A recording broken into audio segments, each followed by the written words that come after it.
trauma bonds. Got close off of battle scars. Equal pain, so we think it's equal game. Same team, but it's different hearts. Same goals, but it's different shots. Thought we was winning the same. Turns out you were just running me game. Should've known, but I couldn't guess it. It's a damn shame. What's going on, everybody? This is episode 2 of Hoop MCs. You're joined here by Hassan and my co-host Nassim. Nassim, what's good? What's up, man? How are you this week? Yeah, I need that action from you, man. I need that excitement. I've already got my jersey ready, dude. Yeah, man. So a lot of stuff kind of went down since the last episode. This is gonna be really emotional, I feel like, for me. So go ahead and start us off, man. Well, for the most part, I think the big news that we're going to talk about is obviously the James Harden meltdown. I think we'll give our 2 cents on that and then kind of jump into the Danny Green trade along with the Chris Paul trade. But mainly today it's oriented about James Harden. Not because we're Houston fans, but because it's the biggest news of the week. Right. And so let's start it off from the top. First of all, this trade literally has been giving me anxiety since the news broke out. I don't know what to believe. I don't know what's going on anymore. I'm just going to say I will not believe Chris Broussard or Kendrick Perkins because I'm pretty sure their sources are someone who works downtown, like driving the bus or something. So yeah, but there's literally new news breaking out every hour, and it's just conflicting. Everything, just nothing makes sense. Nothing at all. I'm upset. I feel your pain, but I honestly don't know either because James Harden's posting that cap video, and then Travis Scott's posting some cryptic message, and then Russell Westbrook is commenting under a post saying that's cap about people saying that Harden and Westbrook don't want to team up together anymore or something like that. So there's just way too many conflicting things, and I think the media is just doing what they do best and trying to milk it. Yeah, but then you got sources like Woj, who's supposed to be pretty credible, and Shams, and they're talking, they're saying basically the same thing, like Harden wants to be dealt to the Nets. And then the thing is, none of it is tied together because he'll, like what you said, the freaking post, and then Travis Scott's saying soon with a picture of a ring, and then a picture of a basketball hoop with no nets. Yeah. What does it mean? I'm tired of the riddles. Give me answers! I'm sorry. I know it's a very emotional time for you, and I shouldn't be laughing at your pain. Yeah, man. I've kind of already accepted, though. I felt like I spoke about Ben Simmons. I'm excited if we get Ben Simmons. But here's the thing. There's reports saying that the Sixers think that they can get James Harden because they're also they're a front runner. Yeah. They're saying that they can get him without giving us Ben Simmons. And I swear to God, if Raphael Stone does something like that, I will literally break my phone in half. I will sever it with a chainsaw, man. Who are you going to give us? Al Horford. Al Horford? No. Al Horford? I'm supposed to get excited about Al Horford? I don't believe that we'll do a trade with the 76ers without Ben Simmons, specifically because Tillman Fertitta's an idiot. He doesn't even want to do a trade even if Ben Simmons is involved. He doesn't want to give Daryl Morey that win. He doesn't want to give out Harden to Daryl Morey again. And I think I read a report saying that, I'm pretty sure. So I think he's also an idiot for not doing that because I'm kind of on the Ben Simmons trade now that Harden is publicly unhappy about the situation. Yeah, and now Meek Mills is now obviously recruiting, which good for Meek. I guess. I don't know what he's dude, gonna do. I don't know, man. It's a poop storm. It goes back to kind of what we talked about last week, or what I kept touching on, is I think Tillman is the root of the problem, and I think it's really showing this week. There's nobody else for Harden to be unhappy with other than Tillman at this point. Daryl's gone, and Mike's gone. Did you see the report about supposedly Harden wants out because he supports Trump? I don't really believe that. If he does, where's that coming from? I don't know. I don't think. Where's that? Harden wore a Blue Lives Matter mask. I don't think he cares that Tillman is supporting Trump. Yeah, see, this is what drives me crazy. There's so much stuff being fed to us, and I don't know what to eat. You just gotta contain your diet. Full. I'm full, dude. Stop eating. And there's just spoons coming at me left and right. It's okay I to love say food. I'm gonna eat. Yeah, but let's jump topics real quick. So some other what's it called? Breaking news related to the Rockets. Robert Covington gets dealt. I remember it was like 11. I was on GroupMe, and somebody broke it, and I was like, no. We literally just traded Capella for Ariza, if you break it down, which makes absolutely zero sense. Yeah. See, what do you make of that? Like, is that essentially confirming the teardown? Do you think that's the case? Because here's the thing. We got Trevor Ariza. Trevor Ariza is tight with James Harden. Yeah. But what does it mean? It doesn't. What does it mean? It means we're starting to rebuild. We knew what we traded away for Capella and what we were getting for Covington, and then we just shipped that away for first-round picks and washed up Ariza. So I think it's just the start of the rebuild, honestly. But why is Harden saying cap? Like, cap on what? I'm sure we get the Ariza news, and then the cap, and then the ring by Travis. I'm sure. And then no nets on the basketball hoop. It's a riddle. I don't understand the whole no nets thing. Or maybe Travis Scott is just, I don't know, high off a sycamore burger or something. But I don't think Harden's calling cap on the entire story. I'm pretty sure he does want to get dealt to a better contender, but I think he knows that a lot of it's being exaggerated. Yeah. But yeah, they dealt him for 2 first-round picks, which I thought it was a pretty good trade. To be honest with you, considering the direction that it looks like inevitably we're going to head down towards, to get 2 first-round picks, and one of them being this year at 16th. Yeah. I think that's pretty solid. And then Ariza expiring contract, so you can always, get off the books with that. Yeah. Another breaking news: the Bucks. They made a.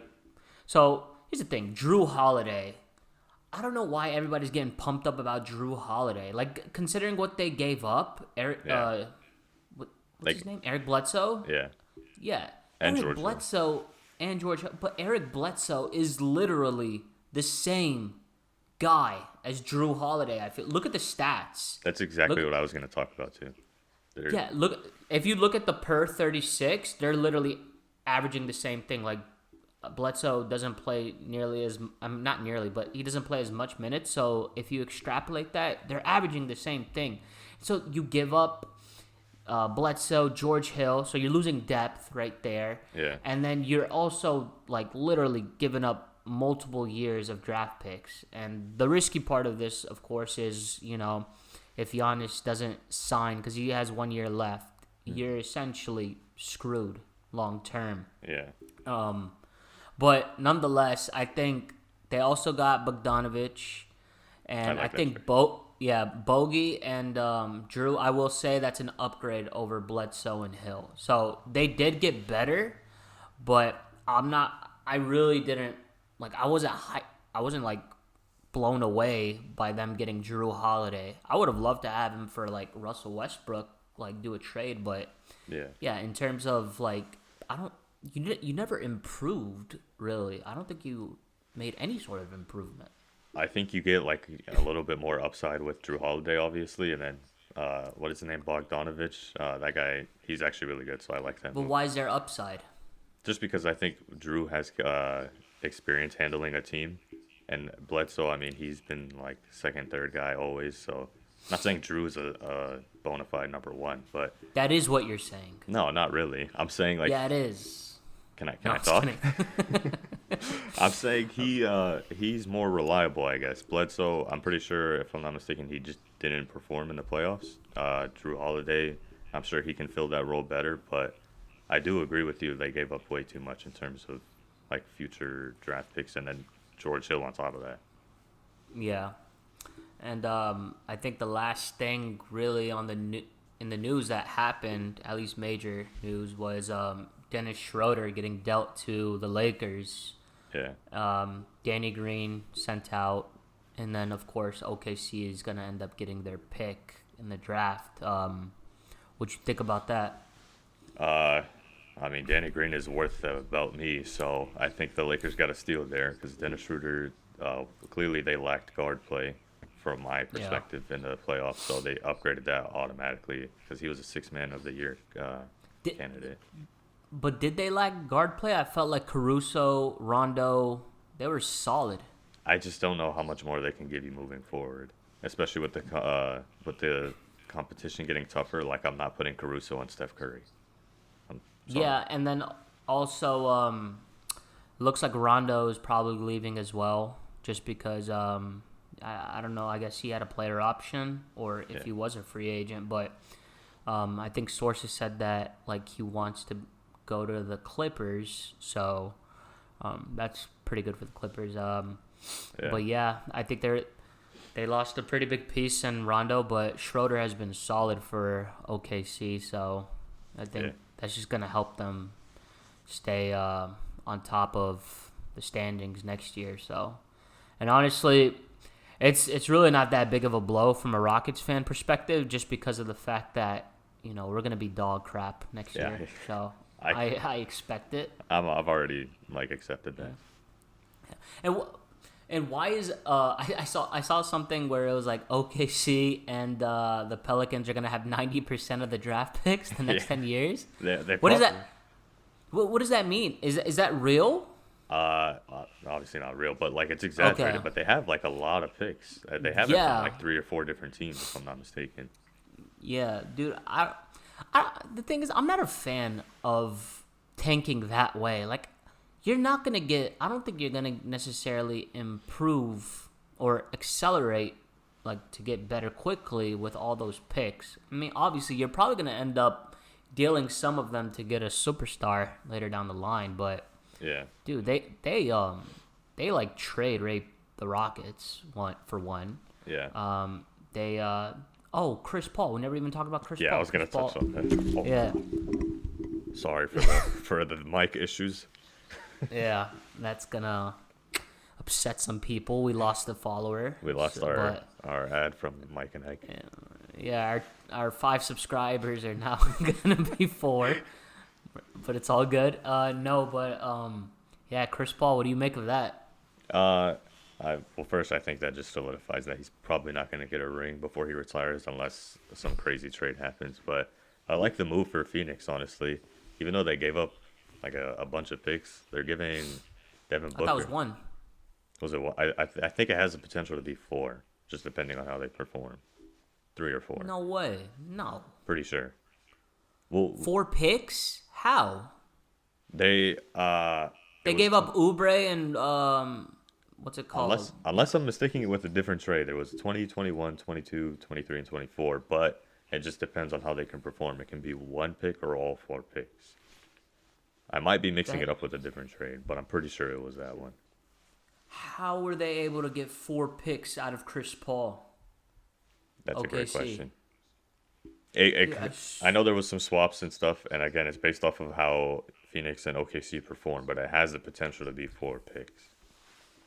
But I don't know enough, so I think it messes with the Suns' future, but I mean, you're pairing Devin Booker up with one of the smartest people in the history of the NBA, so why not, honestly?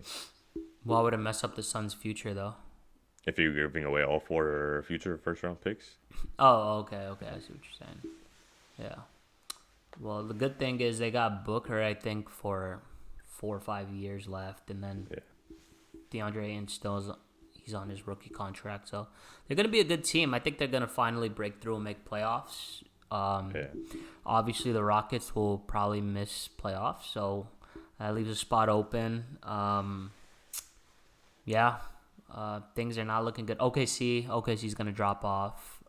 So I think you have legit 2 more spots open in the playoffs, and we'll see probably Portland and Phoenix in there with Houston and OKC missing out. Maybe that is, of course, Yeah, Memphis. Well, Memphis already made the playoffs last year, I thought, didn't they? No, they lost. Oh no, Portland made it. Yeah. Okay. Yeah. You're right. Okay, so yeah, I meant Memphis then and Phoenix making playoffs, but we'll see. I don't know. Do you want to circle back around to the James Harden trade, or do you feel we covered what we had to cover? Yeah, I want to just touch up on it again. Like, I know I was against the whole trading Harden for picks and whatnot.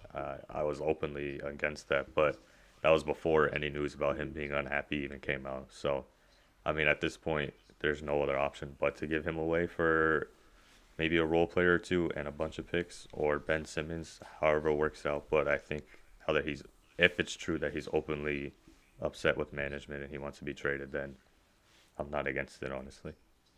Yeah, and then I think I read right before I got here. Here's the thing. It's from, like, a source that isn't, like, I guess he's just not very well known, but they said that Boston might be in the running now, and if that's the case, dude, I would be pumped if Jaylen Brown was, like, put on that offer table. Yeah. You think Boston would want to do that? But here's the thing, look, like, okay, so Jaylen Brown, his extension, I think, kicks in this year. Yeah. But yeah, why wouldn't they? Like, if they give up Jaylen Brown, and then I guess they're trying to shop around what's his face's name, Gordon Hayward. But I think Gordon Hayward and, like, Jaylen Brown, if they get tossed in there with all three of their picks this year, in exchange we give them, like, James Harden and Eric Gordon, why wouldn't they? Yeah. Because Gordon Hayward sucks. He's not giving you anything.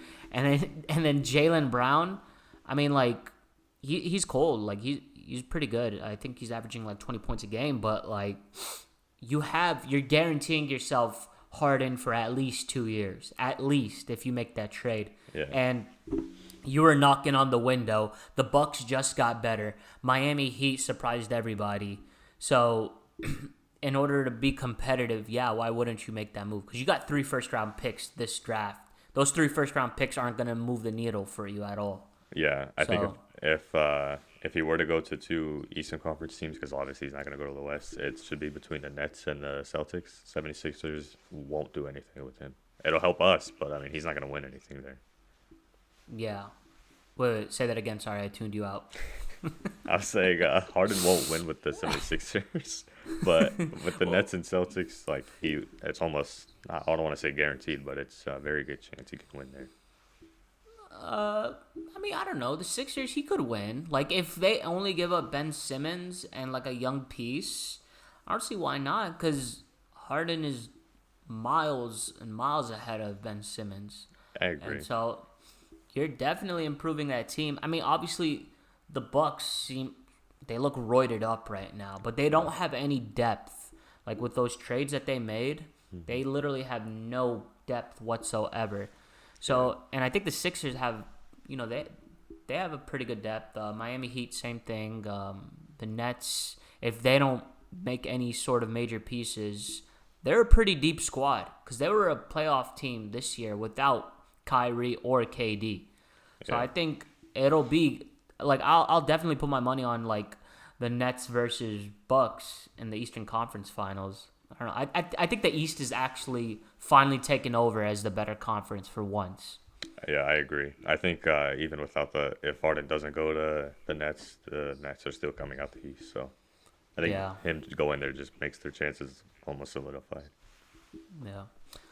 All right. Well, we're coming up here at the end, so this will be the second episode. We're going to try and push this out as soon as possible, recording this on Tuesday. We'll definitely record here in the near future. I think we want to try to get 1 episode out a week.